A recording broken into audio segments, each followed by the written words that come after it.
There's frustration mounting in Phoenix, and rightfully so. They gave up basically all their draft capital, and that was a result of, the new owner having new owner syndrome for both Kevin Durant and Bradley Beal. They got a good three core, they're core together. The three of them is fantastic. But the problem is the supporting cast is literally a bunch of minimum contracts. And we saw the other day that Eric Gordon wants a bigger role, that this team, frustration's mounting as they've slipped to 500. They're 10th in the Western Conference. And multiple Suns veterans have expressed that the team needs to figure things out. They brought in a defensive coach, and they're not even one of the best defenses, okay? And for Eric Gordon, he said he wants a bigger role offensively, and that even Frank Vogel's agreeing that he needs a bigger role offensively. Then you got yourself, KD being frustrated. People within the organization is frustrated. There's frustration mounting all around this team, and that's not a good sign. And I'm not here to, I love to look at things with the glass half full. If you guys have been a fan of this channel, you guys know we don't disparage people here. We don't disparage teams. We don't talk badly. The only person I've ever talked badly about on this channel is Christian Brown, and that's because I personally know him. And I've grown out of that vendetta because I thought it wasn't mature. But the whole thing was, I personally thought this team, I always tried to look, I was excited. But for a team that you brought in a defensive head coach, your defensive rating 16th, you can't stay healthy. You're the 15th best offense, all right? If you look at the team in total, okay? The team in total, your best player is obviously Kevin Durant and Devin Booker. And the thing is, Bradley Beal's only played 6 games, and he's averaging 14.7 points a night. Nothing crazy. There's things, you look at this roster, okay? Besides that, there's no rim protection. Outside of Drew Eubanks and Jusuf Nurkic, I love Drew Eubanks. He's a very, very good backup center, good spot starter, temporary starter, good. Jusuf Nurkic, he's past his expiration date, and for what they're paying him, they need to move. Okay, look, Jusuf Nurkic is basically the only salary you can move.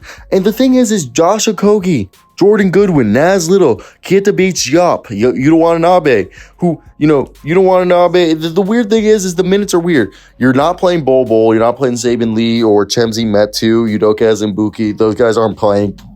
Naz Little and Yuta Watanabe's minutes are weird. Keita Bates-Diop, Josh Okogie, half these guys, no offense to them, them. I like a lot of them. But they need to make a move. They need to find a way, because right now the best thing is what they can do. The best way to get out of the situation is the only contracts that you should be thinking about moving is Jusuf Nurkic and Naz Little.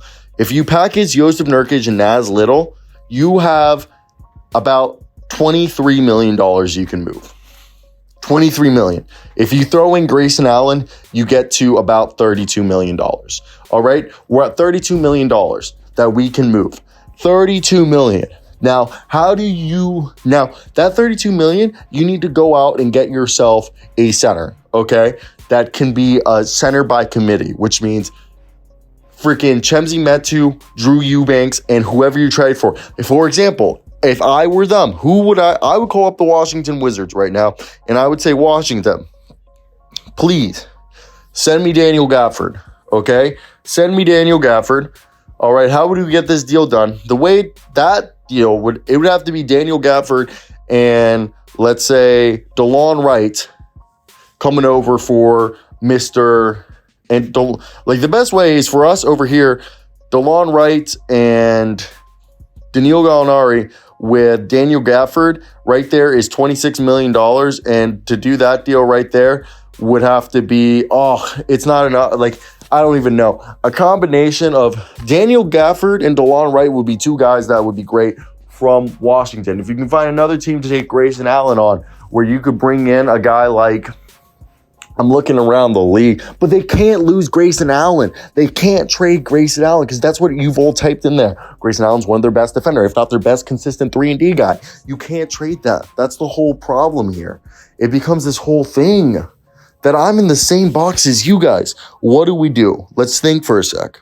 And that's the annoying part, because this team is mediocre, the definition of mediocre, in the sense that they're literally 15th offensively, which they should be, but they should be top 5, top 10 offensively because of the players they have. But they're not, because KD, Kevin Durant, Devin Booker, Bradley Beal have only played like 6 games together, or 3 games, whatever it's been, at the same time. Like never.